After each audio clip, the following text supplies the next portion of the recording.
We were involved when the project was first concepted, and we were thinking about the type of museum that we really wanted to have here and what it was going to do for the community and what it would do for the nation.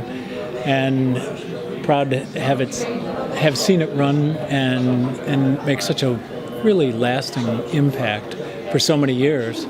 And now to be back here and to reinvigorate the story and enrich the story with this new material has been spectacular. I think it's the investigation story, which is complicated and complex, incredibly unique, and it's the question that everyone asked: what happened next?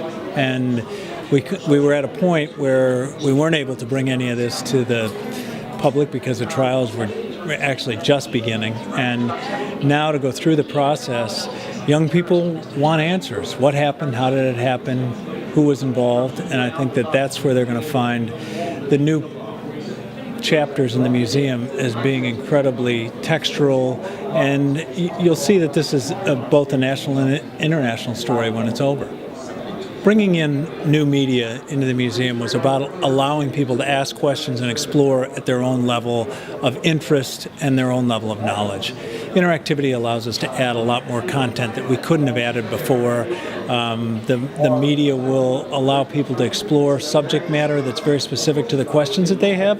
And then when you look at both the evidence, things like as big as the car, the parts of the truck that were recovered and how they put all the pieces together to understand who was behind this, the complexity of it. And one of the things that I think is really unique is when you look at this map of the United States and you begin to realize how many people and how many places were really involved in the story and where they had to go to track down information, you're impressed by not only the intelligence work that was done, but then the whole process of bringing this to justice, the trials, how many people were involved in the trials, the process of both the bringing all three of the individuals to trial, but also the process of justice. What happens in a system in this country when you're trying to bring someone to justice?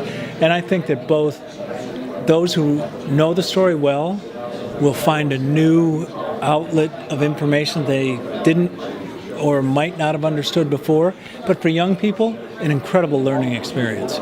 This is a great experience for young people to really understand how both our intelligence system and our judicial system and our legal system works in this country, because this is absolutely almost a casebook study on how the legal system works in America. Well, the main purpose of the enhancements were to allow us to tell our story in a new way that would reach a generation of people who were not alive at the time of the bombing, and to use new technology and new artifacts that were not available to us when we built the museum 14 years ago.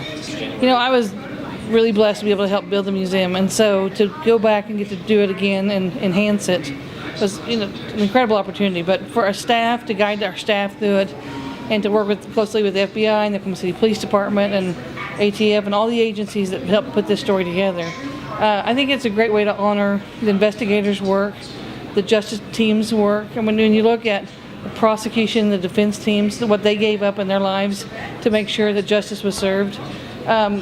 It's remarkable. We've met these people. We've done more than 100 different oral histories to capture throughout the museum, and we already had a couple, 200 or 300 already in the bag, and so we've added to our oral history collection. And I think just to be able to capture these people's story, and be able to tell them in a way that are preserved for the generations, and you just begin to understand how many people it took to make this happen, from investigation to justice to building the memorial to a community that's been rebuilt. I mean, you see a skyline behind me that's different than it was when we first built this museum, and I think that's the new Overlook is meant to kind of break out of the old historic building and overlook this memorial that's meant to be not a cemetery but a place of celebrating lives and memorializing not the perpetrators but the people who gave their lives innocently for our country, and to teach the senselessness of violence. I think if you go through this museum and you don't understand the senselessness of violence when you leave here, you've missed it. I mean, it's everywhere you turn. You can go upstairs and see it in a minute, but I mean, we've made enough changes that, and much of it is through new stories, new artifacts, new technology. But all the old stories are still here too.